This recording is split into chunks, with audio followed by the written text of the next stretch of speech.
KPM Karya Puja Budaya Kebaya Indonesia.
Assalamualaikum warahmatullahi wabarakatuh.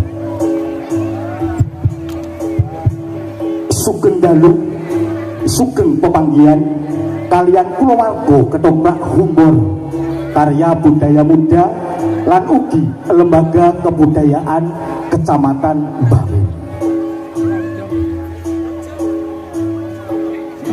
Wonten ing dalu punika sampun sumadyo badhe ngaturaken panglipur dumateng para sutresna budaya kawujud ketoprak humor kanthi amendhet lampahan ande-ande lumut.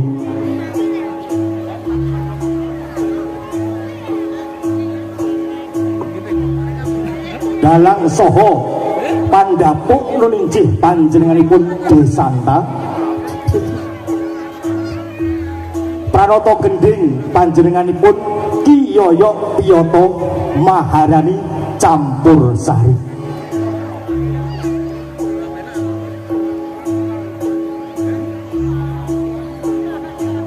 Waranggonyo Nyi Diah Permatasari kalian Nyi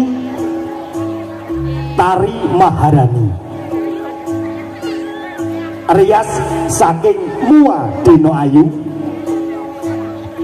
properti Ki Dwi Prasetyo. Keprak dipunasto kalian Desanta ewodene paraga ingkang badhe ngayahi ketoprak humor lampahan ande-ande lumut ing dalu punika.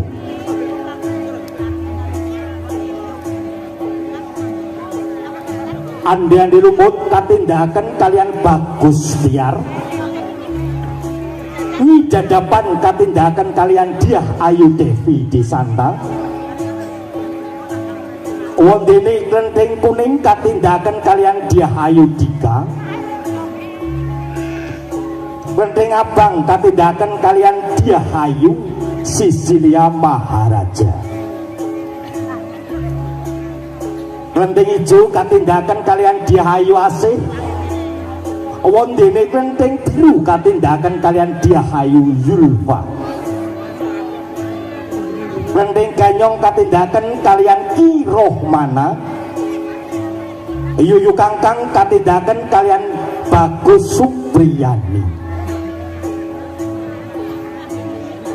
Para pamirsa kakung Sumawana Putri mekaten minggah dapukanipun para paraga ingkang ngayahi lampahan ande-ande lumut ing dalu punika. Hamba pilih semangke wonten kelenta-kelentunipun dadosna sukurnaning penggalih dhateng para pamirsa saestu para kadang ketoprak humor karya budaya muda sumrambah dumateng LKK Kecamatan Bawen nyuwun lumunturing sih samudra pangaksami dumateng panjenengan sedaya. Mugi kersa hamirsani ngantos bibaring cariyos ande-ande lumut sugeng hamirsani. Wassalamualaikum warahmatullahi wabarakatuh.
bunga banget. Dino iki nang Jawa kene. Awake dhewe arep nang dadapan. Ngerti dadapan? Oh, kono kae. Seberang kali kae. Oh, iya toh? Jare nang priyo bagus lho Mbak Yu. Heeh, dadi aku dino iki arep menyang dadapan, arep ngunggah-unggahi Kang Asma ande-ande lumut. Ande lumut sing jarine bagus. Oh, karo ketuane LK Kambawen kira-kira bagus endi? Ora ana sak kuku irenge wae. Ya aduh. Ketua Kambawen kuwi ora bagus. Oh, babar blas. Ndak yo ora sing aku lho. Ndak yo ora sing cilik ireng kae to yo ya. Heeh. Dina iki pokoke aku arep nyebrang kali dadapan iki, aku arep menyang dadapan. Kosek-kosek tak yo. Lah nek mengkono ya adik-adik iki ya melu to. Ora iso. Lho Mbak Yune sik sing ayu dhewe iki sik kok mangkat mrono. Ora usah melu. Melu. Ora aku yo melu to. Ora. Ya nyong ya. Ndak nyong melu ora. Ku ya perlu duwe bojo ya melu. Sing tuwa sik mohon maaf munggir ngono. Tapi kali iki kok cek koyoke kok jero ya Mbak. Jero temane. Piye iki iso banjire lho gedhe. Iya. Carane ae dhewe iso ngarang tekan dusun dadapan kono. Iso renang nyong. Iso renang ayo numpak iki jajal nyong. Ganyong ayo jero. Lah sing klelep ganyong kayane ora apa-apa. Apa? Lilo tak kene lilo. Ora apa ya. Gila ya. Terusan carane awake dhewe nyebrang. Ono ing dadapan piye Mbak Yu? Banjire kok ya gedhe kan. Iya, ojo ana ulone iki mengko. Iya. Ana koda. Piye carane? Sepat. Ana sing duwe kayu dicaplok. Ora sida munggah-munggah ande-ande lumut. Iya. Wah, kira-kira ana sing duwe perahu apa ora ki ya penonton ya jebule temen balone ya. Balone Mbak kae iso kayane Mbak iki le balone. Kampul. Mbak Yu. Heeh. Banyong piye ya? Piye nyong kudu golek cara piye carane awake dhewe iso nyebrang ning dadapan. Bener. Piye carane? Iso nggawi ande-ande lumut sik thinking sik. Wah. Penonton mungkin ada ide. Tapi Mbak Yu Mbak.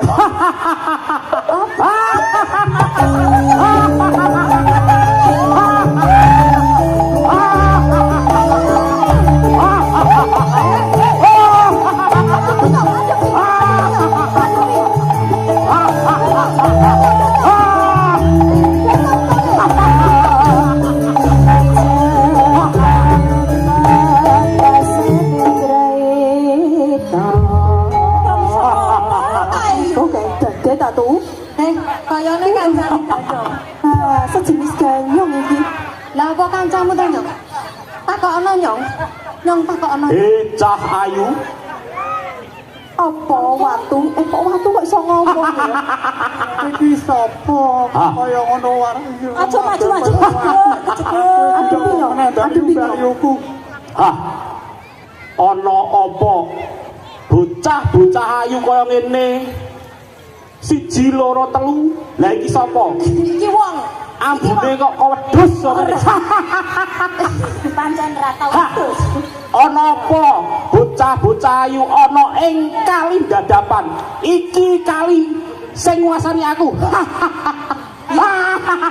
Kowe sapa? Jenengmu sapa? Lah kowe iki jenenge sapa to, Joy? Ireng Gedhi.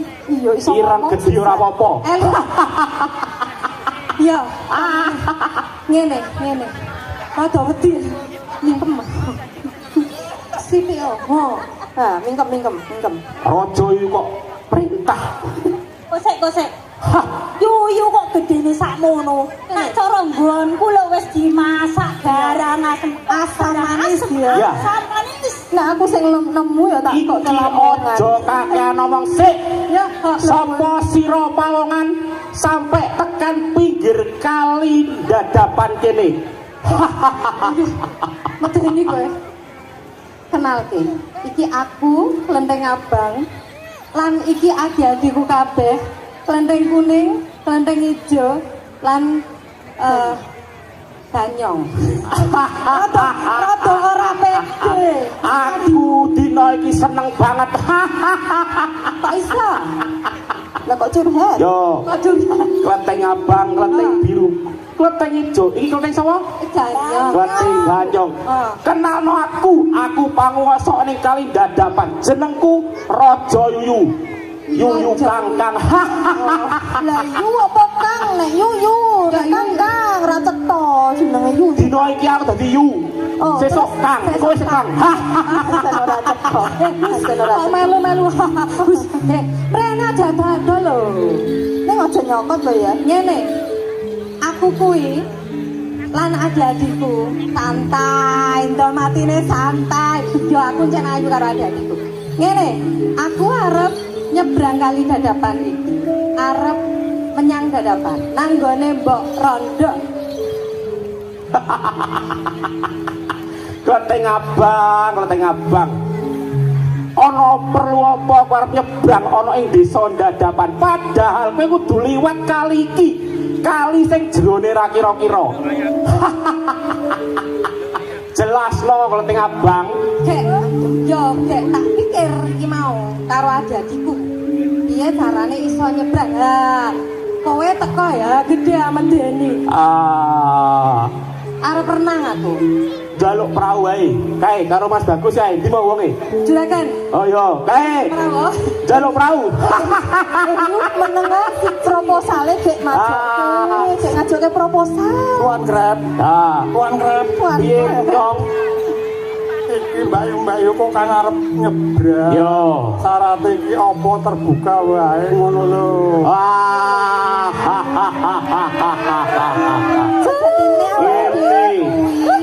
Setelah sekian purnama aku ora ketemu karo wong ayu-ayu.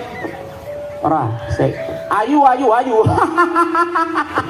Curhat. Untung ana wong ayu sing pengen nyebrang nang kene. Mas Bagus aja meri, aku ketemu ayu-ayu. Ini gampang. Nyebrang kene iki gampang. Ananging ora perlu mbok peksa. Yen kowe maksa kudu nyebrang, ora ana sing slamet nyebrang ana ing kali kene. Yen kowe maksa nekat nyebrang, bahkan dipangan kala bangsa dening bangsa-bangsa termasuk aku.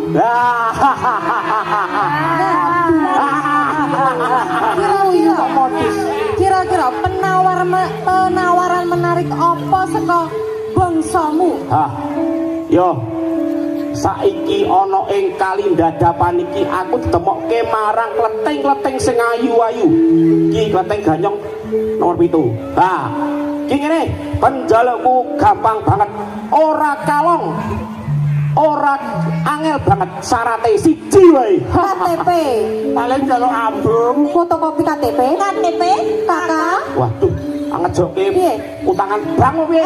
Pancen urung lunas. Aku ora perlu bondo. Bondo wis akeh. Terus Yo, tak jelaske klenteng abang biru ijo kowe nyong. Syarate wong siji. Yen salah sak sebrangke tekan kali dadapan kono, aku pingin dicium pipiku. Yo. kira-kira awalnya kamis apa ora Mbak Yu? Jadiku kaya ngono ya. Oh ya, oke. Setuju. Alhamdulillah. Setuju. Nyong ya. Nyong cium nyong. Nyong cium nyong. Aku rabies nak dicokot ganyong. Ono meneh rabies. Piye? Rembukane aja suwe-suwe bensinmu srantek. Ya kok sik aku tak rembukan bisa. Ya rembukane dhisik. Rembukan aku. Rene nyong adik-adikku. Aja minggir piye iki? Ceblok. Piye gilani yo. Paling nyambung Cintaku sekonong-konong wedeng karo kowe tak ayu bakul lemper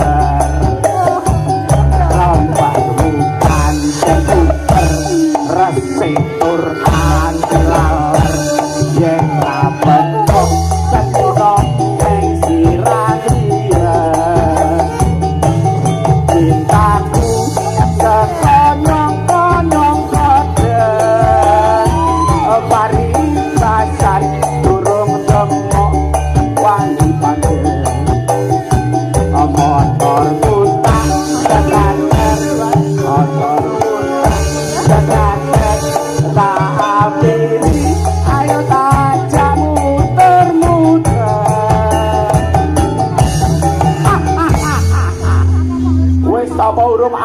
rebukan.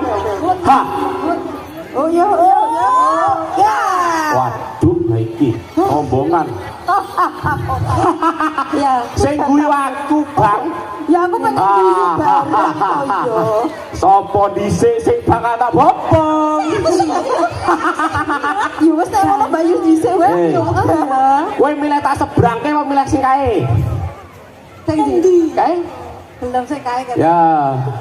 Ya, tak dulke pira kono nyo. Kok ngono? 900.000 sik. Ora betang. Yo, Pak Lurah jane pengen kae Pak Lurah. Katanya ngono.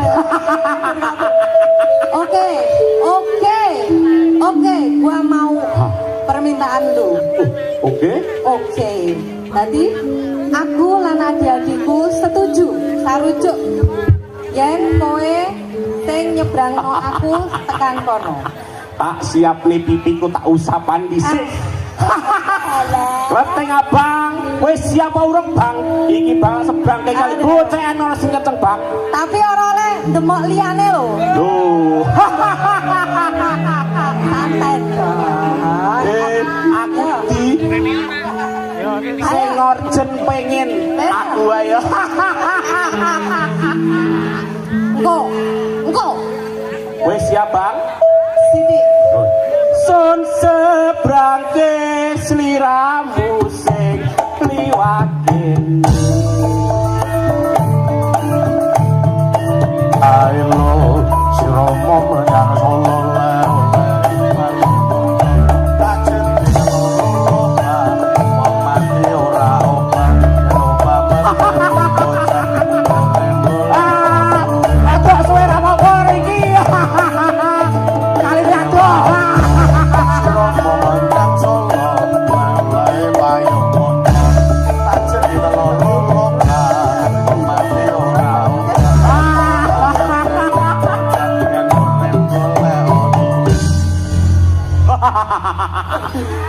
Kleteng abang, pipimu halus tanpa jerawat. Apa? Pengen kan pengen. Lah yuyu terserah tak jebit lho. Iki saiki gilirane sapa? Kleteng ijo lumut sing ayu tur dimut. Aduh. Kleteng ijo. Apa gek birai dirimu? Yo ngerti. Yo. Tak sebrangke. Sun sebrangke wong ayu sing liwate. Mato ana ela-ela siramu nang Solo lae payu bodang.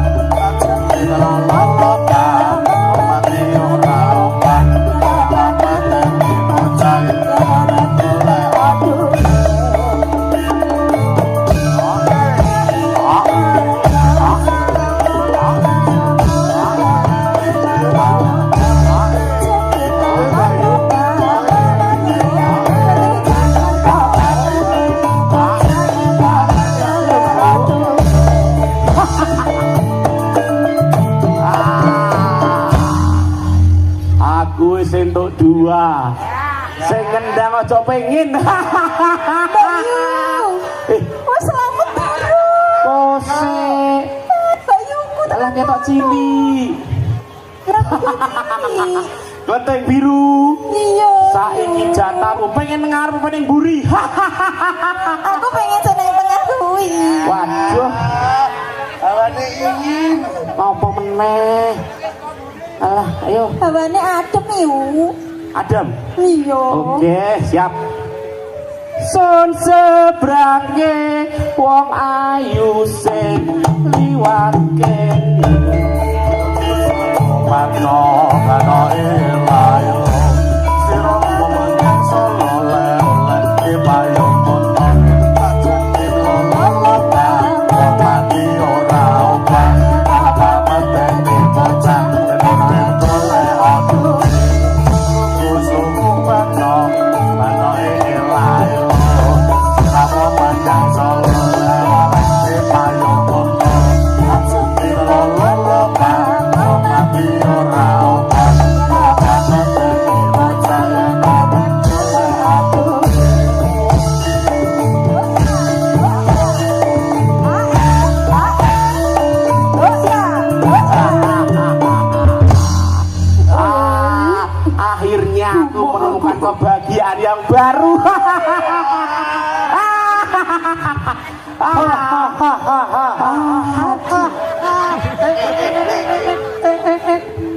Tuan krep Nyong, abrakmu lho nyong.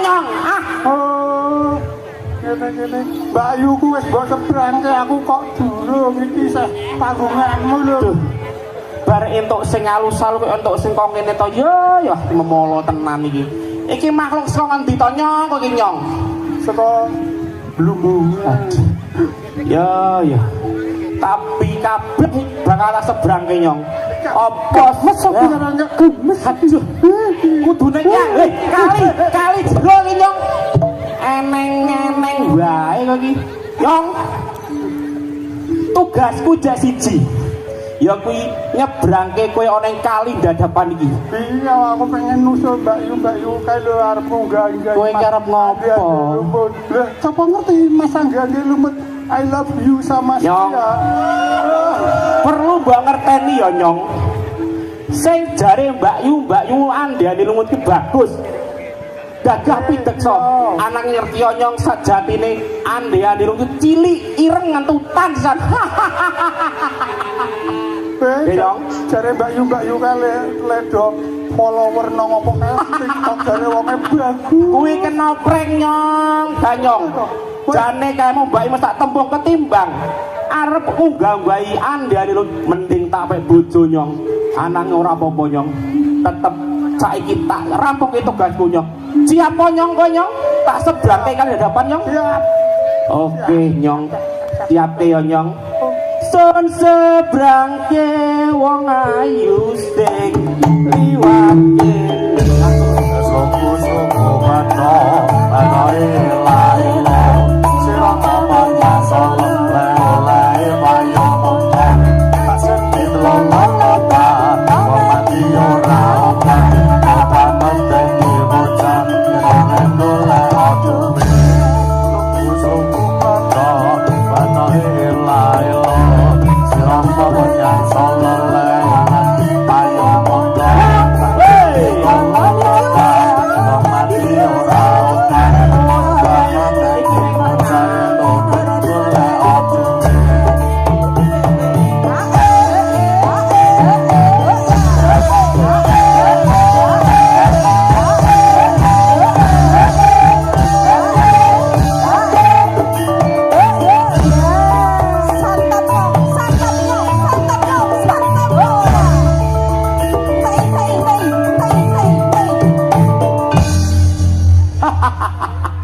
Aduh musibah. Nyong rasane nyong. Musibah aku.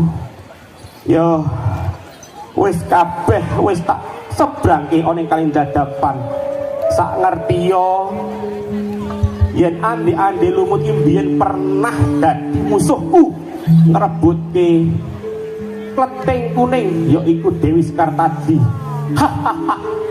Ananging piye meneh wis nasib wis kudu tak lakoni. Apa sing dadi kersane Gusti tetep tak lamai kanthi ikhlas hati. Ya wis, gandeng kabeh tugasku rampung, aku tak mlebu istirahat ana ing kali dadapan meneh.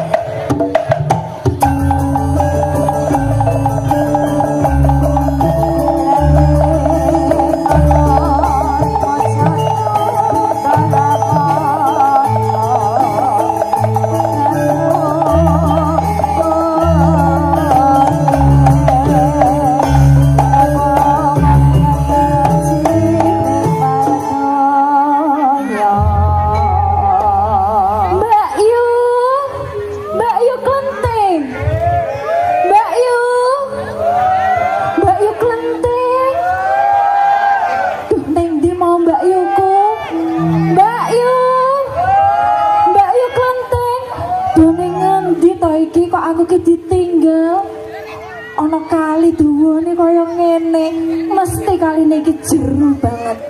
Piye carane iki aku menyebrang? Mbak Yu Klenteng.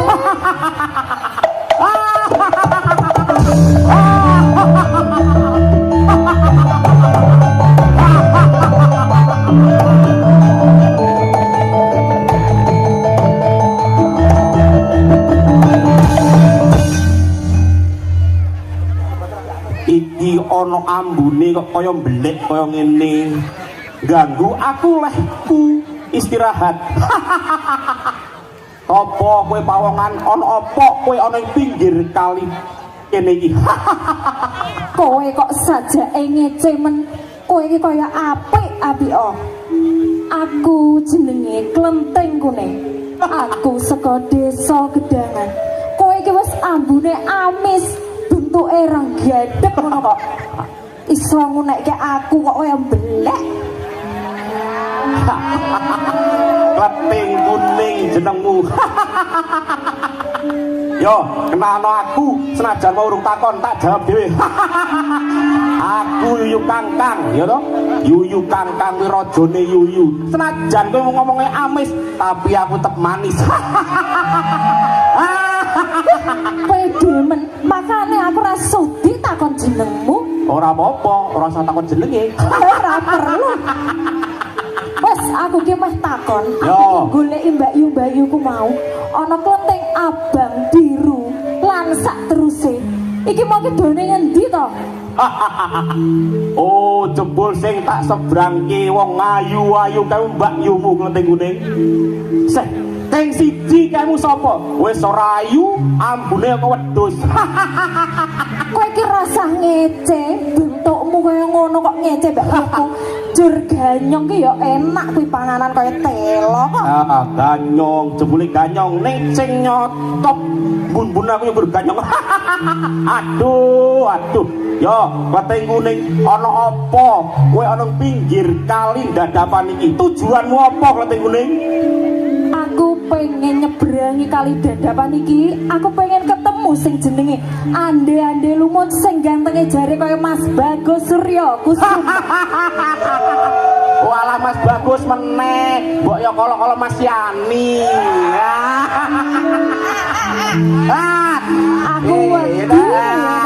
Yubek yuyu Kangkang capite kok nyapet liyane. Klenteng Kuning. Aja kok awakmu sing ambune kok ngono, rupamu elek. Wong sing Mbakyu urung mesti nak ditampa marang ande-ande lumut. Yen ngerti ya kowe Klenteng Kuning, ande-ande ora bagus. Aku ki ora perlu rembugan karo kowe yuyu Kangkang. Aku ki cuma pengen piye carane nyebrang iki. Aku juga pengen diseberangi kaya mbak-yuku. Masalah nyebrang iki gampang kanggo kecil kanggoku. Ananging gandeng bentukmu kaya ngene aku ora sudi Klenteng Kuning nyebrangke awakmu. Ora sah ngece. Aku duwe jenenge Sada Lanang. Sakti mandraguna sik kualik. Wah, Ora kaya sadamu sing cilik lek mlungker. walah. Hei, Klenteng Kuning ngerti yo. Sadamu dhuwur bendol. Wek kowe padha.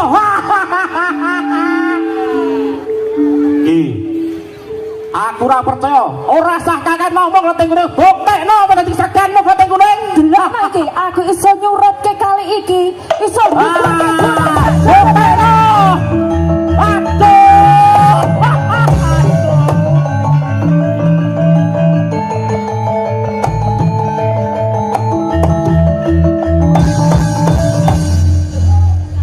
Aduh, awakku kaya ngene Klenteng Kuning. Apa sing dadi piandelmu? Sing awale ora percaya wong gur sada kaya ngono. Ijek apa sadaku asline. Ananging aku ngaku kalah Klenteng Kuning. Saiki kowe percaya Sada Lanangku Sekti Mandraguna. Aku iso nyurutke kabeh samudra sing ana ning donya, iso nggugurke ning semesta. Klenteng Kuning, aku njaluk ngapura Klenteng Kuning. Ngapuran aku mesakno bangsa-bangsa kowe ning kali dadapan iki Klenteng Kuning. Balekno Klenteng Kuning, mesakno aku. Aku kalah Klenteng Kuning. Tapi ana siji syarate. Tak belekke meneh banyu iki, tak belekke kabeh gunung iki. Tapi aku ya pengen disebrangke kaya mbak-yuku. Iya, Klenteng Kuning, aku ngaku kalah. Aku njaluk ngapura. Bangsa-bangsaku yo pengen urip, pengen berkembang biak Klenteng Kuning. Oke, apa meneh? Saiki berkembang biak barang ki lho. Yo, ora apa. Saiki tulung balekno banyune Klething Kuning, Klething Kuning. Bakal tak sebrangke sliram Klething Kuning. Saiki tak belekke. Ya.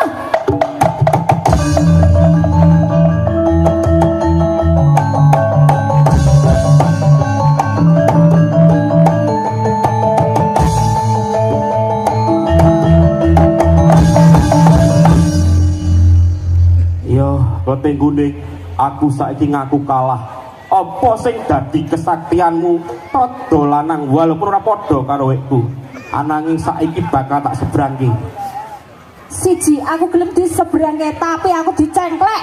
Waduh, dadak ngucul iki nanti sengklek. Yo. Tun sebrangke wong ayu sing liwat kene.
Ger putraku ande-ande lumut. Ana apa to, Ger? Kok wis pirang-pirang dina iki liramu katon ngalamun wae. Lho ninjih Ibu. Apunten mboten ateges kula duka kalih Ibu. Banjur apa to, Ger, sing mbok pikirake? Pangapunten Ibu. Kula menika badhe nenggo calon pacangan kula. Nenggo pacangan. Lah ya to, Ger. Mongko akeh wanita-wanita sing ayu-ayu sing arep nyedhaki sliramu. Ning mesti mbok tampik. Sakjane kuwi sing kaya ngapa to, Ger, sing mbok karepake? Pangapunten Ibu. Senajan kula mangertosi kathah tiyang estri ingkang sulis ing warni, senajan sedaya wau dereng wonten ingkang sreken manah kula. Iya, Ger. Saben-saben ibu metu saka omah, mesti tangga teparo do ngomongke putrane ibu kuwi wis ngacek dewasa kok durung bebrayan ngono lho, Ger. ande-ande lumut. Lho ninjing Ibu. Sak mangke Ibu badhe mangertos salon garwa kula. Banjur kapan kuwi, Ger?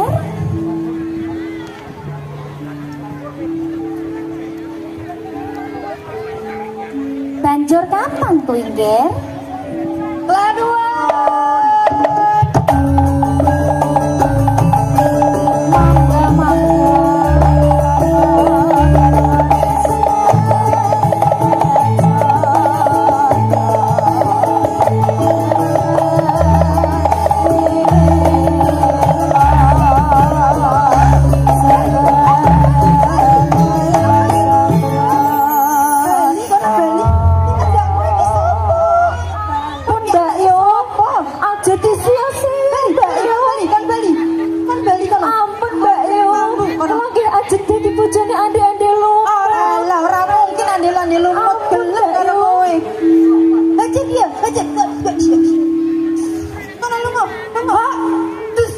Ger, ande-ande lumut.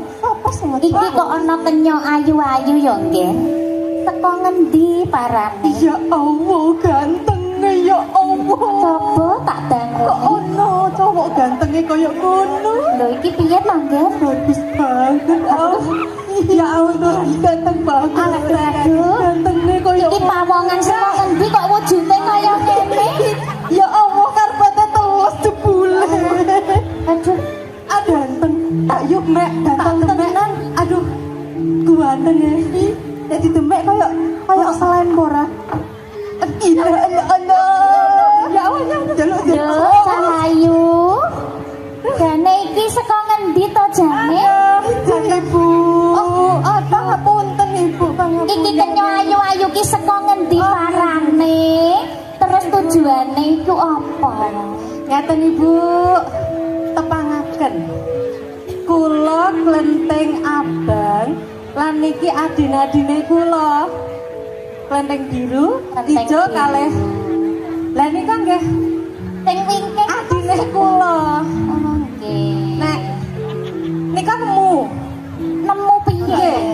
Ibu kula pas ngarit nemu Nemu. Nggih. Nemu anak. kuning. Kuning, Kaya klenteng telek. kuning. Oh, kaya telek. Kok kaya telek to, Kuning. Nduk? Kuning kampul-kampul.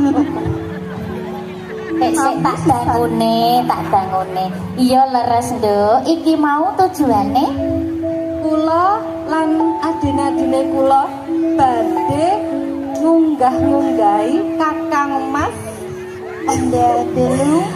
Kakang Mas ande-ande lumut. Kula niku calon mantune panjenengan Ibu. Kula purun lho. Kula yo napa leres niki dalemipun rondo dadapan. ya bener, Nduk. Kula mantune jenengan Ibu.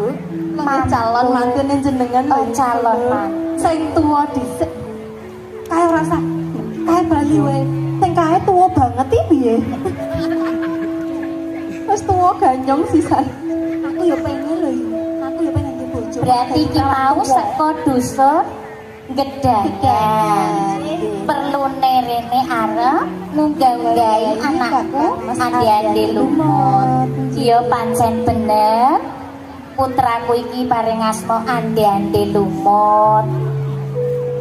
Anggonmu arep munggah-unggahi putraku ande-ande lumut tak tampa, Nduk. Nanging kabeh kuwi mau keputusane gumantung ana ning putraku ande-ande lumut ya, Nduk ya. Nah, karo aku mesti gelem lho, Mbak Yu. Lah Mesti ya. kersa Ibu. Iki berarti tak tarine saka siji. Mbok menawa putraku kersa ya, Nduk ya. Nggih, Ibu. Lah iki sing arep tak kenalke karo anakku. Sapa sih? Aku sik ora iso. Mau nyebrang Mbak Yu sik. Sik. Saiki aku dhisik. Aku sik. Lah kok malah padha aku dhisik. Mau bayare lu akeh aku. Iki piye to, Nggih? Aku sik lho. Aku dhisik. Sik. Ngene ya, Nduk. Ngene Cahayu. Daripada dur kejegan ngono kuwi. Saka siji, ya. Saka siji sing pernah tuwa sik sapa? Ngono ki yo malah tuwa, Mbak awake dhewe kalah tuwa ngene iki. Piye? Ngalah wis yo ngalah. Maaf. Mbak paling yo ora gelem. Klenteng abang. Ya. Sing ayune moblong-moblong. Moblong-moblong. Gajal tunjukkan pesonamu piye, Nduk? Pinter apa, Nduk? Ngerayu. Oh, ngerayu. Oh. Aduh, kok yo mentel goyang. Tambone lali. Tak tarine sik ya, Nduk Cahayu. Putraku siate ande lumut tamuruna ana putri kang gawe putri nengger sing ayu rupane klenteng abang iku kang dadi asmane.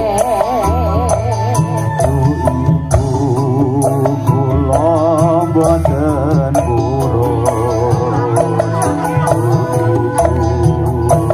burung boten mudun rajan ayu sisane siyuyukana. Nduk klenteng abang, sliramu wis mireng dhewe to, Nduk? Sisamu jarene sisane yuyu kangkang. Kuwi bener apa ora, Nduk? Bener. Bener. Tapi kula ayu, Ibu. Iya, ayu pancen Kula ayu. ayu. Pancen ayu, Nduk. Kula ayu. Tapi anakku ora kersa. Ora iso Ora kudu kersa. gelem. Kudu kersa, Ibu. Lho, kok dipaksa piye, Nduk? Kula ayu Ora gelem. ayu. Pancen ayu, Nduk klenteng abang. Sliramu pancen wayune tumpuk undung, Nduk. Ning aja dadi atimu ya. Dadi atiku, Ibu. Lah terus kepiye? Aku lara ati, Ibu. Aku nesu. Iya, nesu ra apa-apa, Nduk. Untapno. Nesu. Iya, untapno. Tok, Nduk. Tok, Nduk. Tok. Aja dadi atimu ya klenteng abang. Aduh malah nesune. Banjur sane kepindo. Kepindo iki. Nggih, Ibu. Ngaten kula iki Klenteng ijo. Saka gedangan. Pinter apa, Nduk? Pinter goyang. Coba neng kene, Nduk, pinter apa? Pinter apa? Aduh, iya goyang. Kuwi jenenge goyangan apa, Nduk? goyang apa yo? Goyang dalam, goyang maut. Goyang dompret. Oh, goyang dompret. Nduk tak kandhani. Iki putraku tak tarine dhisik ya, Nduk ya. Iya. Putraku siande lumut tamuruna ana putri kang gawai. Putri nengger sing ayu rupane klenteng ijo iku kang dadi asmane.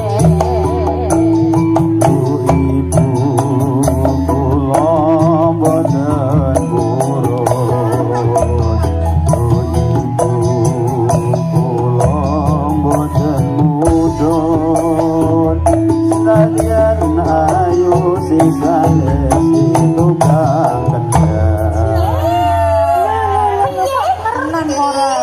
Tenan pora Nduk Cahayu kok sisane sing ngendang. Nggih, Ibu. Inggih, Awale kula niku penggemare si tukang kendang. penggemare sing ngendang kuwi kamangka jenenge Mas Miko. Iya kae. Berarti saben dina bokongmu wis dikeplaki Mas Miko. Iya sak bendina Aduh, aduh. dadi kelepek-kelepek to, Bu. Alah, banjur kaya ngono kok terus arep munggah-unggahi anakku ya anakku rak gelem to, Nduk. Lah ya kepiye ya? Aku ya pengen duwe bojo ngene ora. Duwe bojo. Tuwa ngono iki lho. Berarti sesuk bojomu ya tukang kendang sing ngeplaki bokongmu kuwi, Nduk. Ya jane pengene diande-ande lumut to, Bu. Nanging nak pancene ditolak Ya wis aku milih si tukang kendang. Lah, Mas Miko tulung iki Paranoto. Tanggung jawab Mas Miko. Piye Kang Kendang? Aku padamu. Ya nduk aja dadi atimu ya nduk Cahayu. Ya wis lah Bu. Kula Aja nesu. Ya, terus iki ana nduk Cahayu klenteng biru. Rene-rene nduk. kami Ibu. Waduh, calon mantuku kok petinju kok gali. Mas Lumut. Mas Lumut di Mas Lumut, klenteng biru. Ibu, tak derengipun Ibu. Pak yo biru kenek Mas Cilok Damel kok Mbah Cilok. Iki sogokan iki. boten Lah nyapa. ora usah nganggo ngene-ngene sekedhik. Damel tondo tresno. Ibu ngene iki ora penak. Engko Ora nek penak. yo nek ketompo nek ora lak yo pekiwah aku tok ndek. Bangsal ke malih nek boten ketompo. Iya. Sampeyan dulu. Kosek. Iki ki cah wedok apa gali ngene lho. Apa lae kaya ngene. Kula mantan kiper. Oh, mantan kiper. Mantan kiper napa hiper? Waduh kiper. Oh, kiper. Kiper Ibu. Lah nek menawi Mbak Yu kula mau pinter goyang Ibu. Lah Goyang. kula nggih pinter. Klenteng biru goyang apa?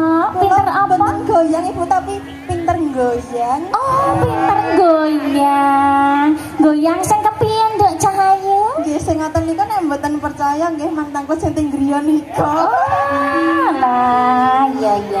Sik ya, Nduk. Putraku ande-ande lumut tak tarik. Sabar, Nduk. Iki nek baterene kebak iki kok kaya ngene lho. Iya. Kula kreminen Ibu. Putraku siate ande lumut. Temurun lo ana putri kang gaugai. Putri nengger sing ayu rupane. Klenteng biru iku kang ati asmane.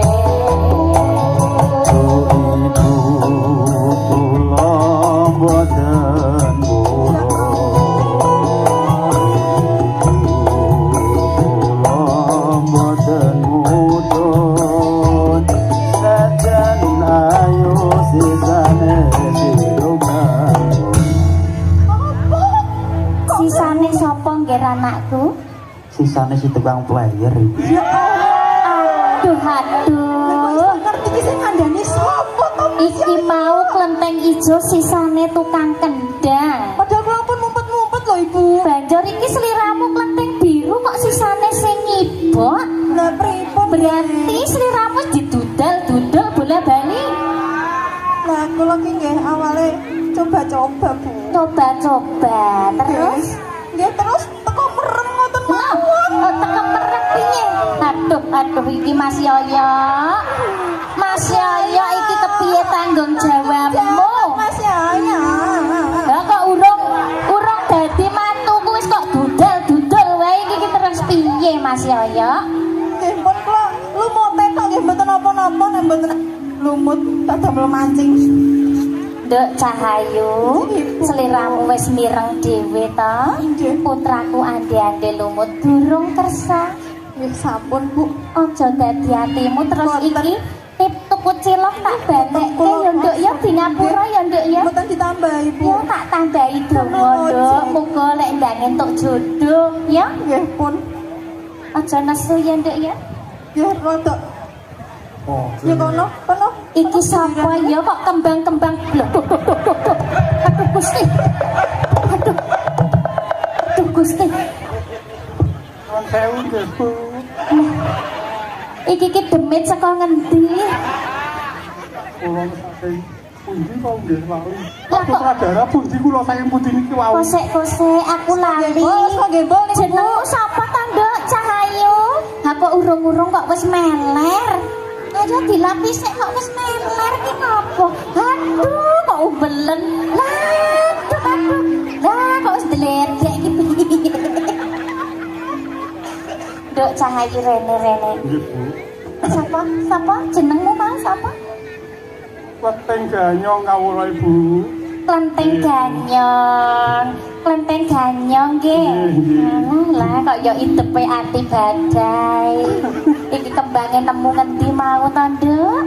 Nek wae mbok pakai mburi wae bar ngarit niku wae. Bar ngarit. Klenteng ganyong. Tujuanmu lak ya mestine padha karo Mbak Yumu.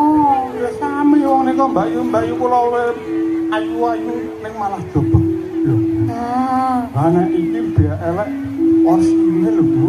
Orsinil. Waduh ya bokonge kok ijek tinggi walah iya. Waduh ya kok ya jajal muter-muter. Lah kok ya apik temen jebule. Iki monggo ibu niku kula ayu napa mboten? Ayu. Oh. Saking ayune terus aku muni Wow, jarene elek. Iya yo, Ayu ayu, to. iya ayu, nek didelok saka kendali sodo kok. Ayu nggih. Lah nggih niku Mbak Yu kula niku sanjane kula niku elek, kowe iki ku elek nyong ora sampe melu. Heeh. Kancane elek. Ngeten nggih. Digoleki niku. Tekan digoleki. Digoleki. Nggih. Niku kalih nuwun sewu. Niku Pak Bagus Surya Kusuma ki sok goleki kula. Pak Bagus ki ya langgananmu. Iya. Niku enten priyayi rada endek. Sinten? Pak Tulus. Pak Tulus ya langgananmu. Bukan, Bu. Iya, kula kalih niku. Lah sapa? Wonten wonge hulu. Oh, sapa kuwi? Pak Tulus. Oh, Pak Tulus. Heeh. Ning lak ya mentes to, Nyong. Nggih, kalih komandan kula nggih Pak Imam Kasono. Sugeng dalu Pak Imam. Sugeng dalu Pak Imam. Pinarak wonten mriki. Nggih. Tak tari nesek putraku andane lumut ya. Ampun, mboten iki usah ditari pun purun kalih kula. Lho ya kosek. Tuh niku pun nek es purun. Ibu niku nyuwun apa? Laris nika nggih. Laris. Nggih niku barang kathah nika. Mau mendhet jenengan. Sembarang tak jupuki. Angsal. Entuk. Nggih. Aku njaluk kulkas, Angsal. njaluk TV, Angsal mah kipas angin, sakit mawon. lengo klentik. Lho, ajeng damel adus to, Bu. Lah ya tak gawe stok to, Nyong. Nika Pak Sudra jarane nika wah kurang ajar nika. Pak sutradarane kurang ajar lah ngopo to, Nyong? Direwang berat 50.000 kon kaya masyaallah. Lho jarene kowe kuwi sing paring orsinil. Lah ya paling ayu dhewe diantara saka Mbak Yumu kae. Lah ya ngono to, Nyong? Dadi nyuwun sewu. Pak Imam mangke nek niki mendhet napa-napa teng laris mang bayari nggih. Nggih jupuk ya Mbak Dewi jupuk. Lho, Nah, tak tarine sik yen ya.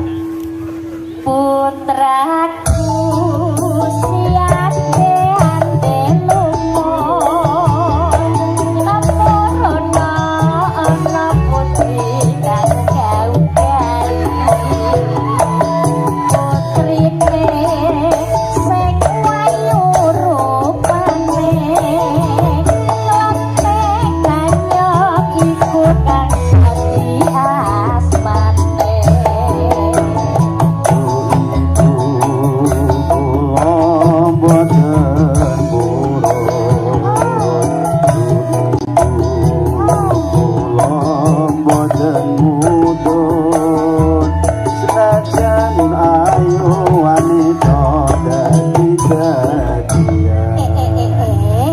Kosek-kosek ger anakku ande lumut.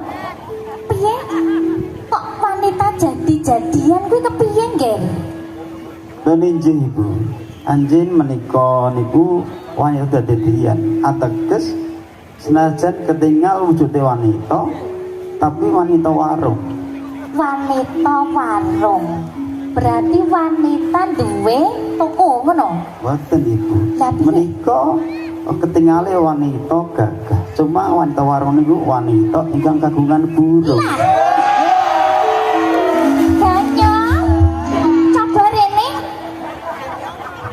Ibu iki bingung kok wanita punya burung iki kepiye to, Nyong? boten ngerti.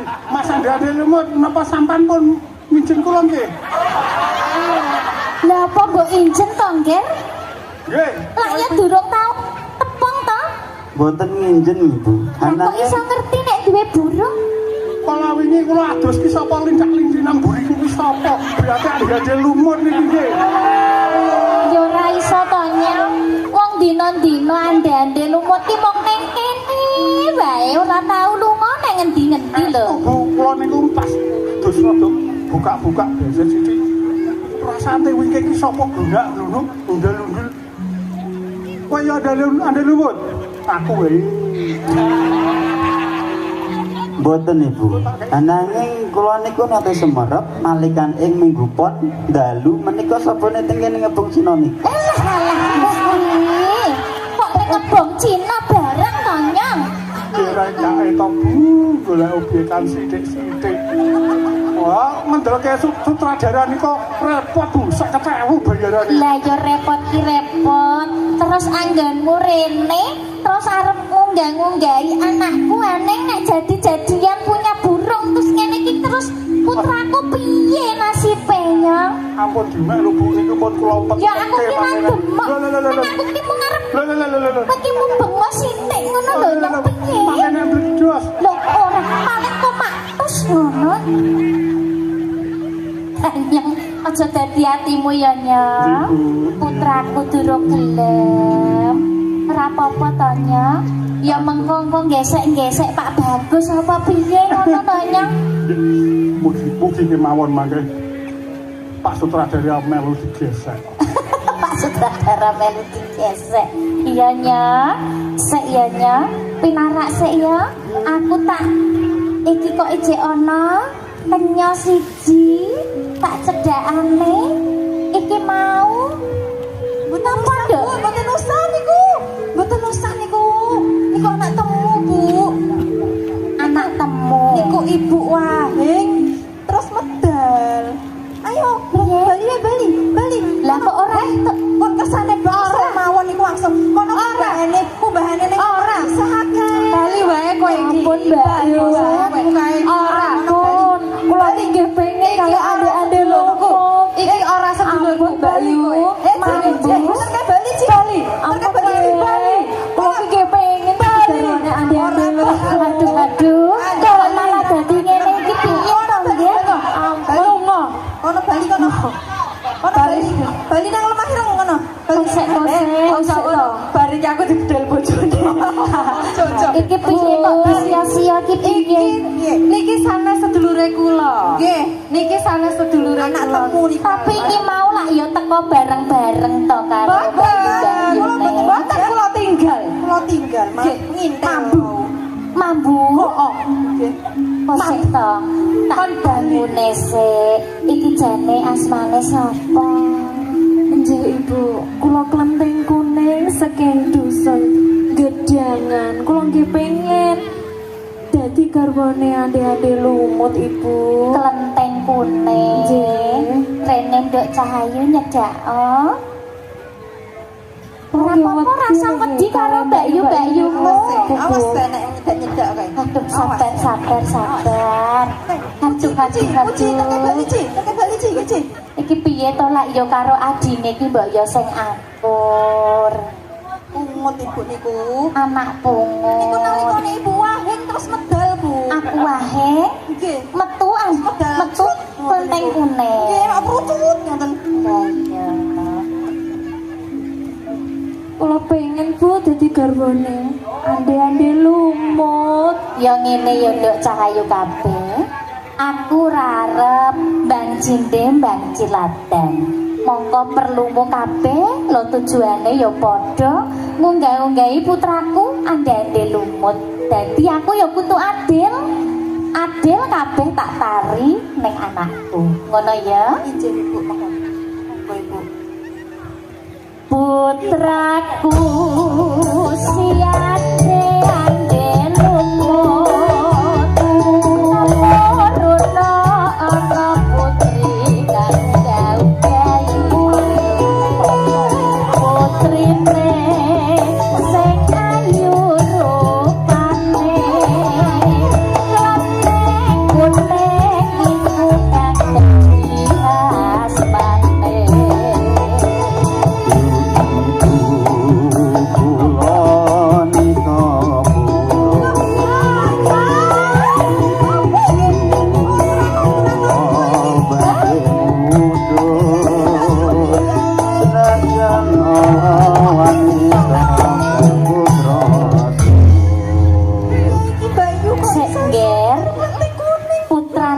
ande-ande lumut ku sik to. Apa ya wis mbok pikir tenanan to, Ger? Leh, iki ki klenteng kuning sing mbok pilih. Iki ki mambu elek, mambu belek lho, Le. Piye iki? Tenanan ora piye iki? Nun inggih Ibu. Menika estu garwa ingkang kula tenggo. Tenan. Wis mbok pikir tenanan iki. Inggih Ibu. Aduh. Kok dadi milih klenteng kuning iki piye to, Ger? Geleme karo sing mambu. Jebul andane lumut. Ah iya. Oh, piye to iki? Pangapunten Ibu. Kula badhe matur. Ya nggih anakku ande-ande lumut. Sejatine kula menika Panji Asmara Bangun Ratu ing Jenggala. Lan menika garwa kula ingkang asma Dewi Sekartaji.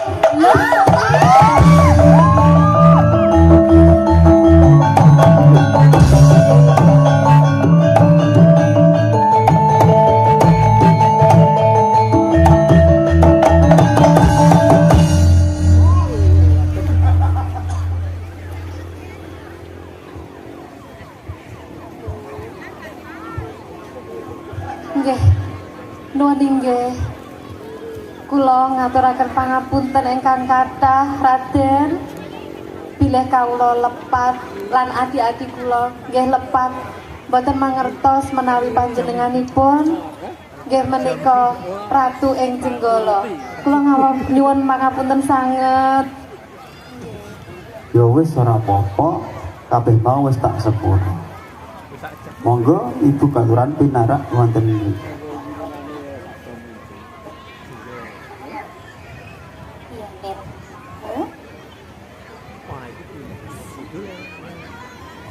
Pangapunten Ibu. Kula Panji Asmara Bangun badhe matur kalih Ibu. Ini nggih kula nyuwun pangestunipun Ibu anggenipun kula Daud kalian Dewi Sekartaji. Ibu mangestoni Ger putraku ande-ande lumut.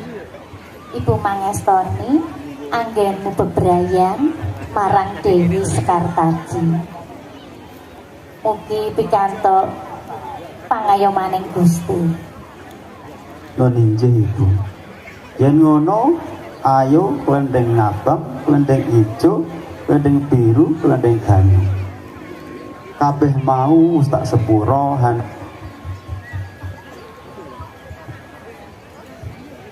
ananging mergo awakmu kabeh wis gelem nampa klendeng kuning sing sak benere iku garwaku Dewi Sekartaji. Ben ngono ayo kabeh wae tak boyong ana ing Jenggala bakal tak mukteki.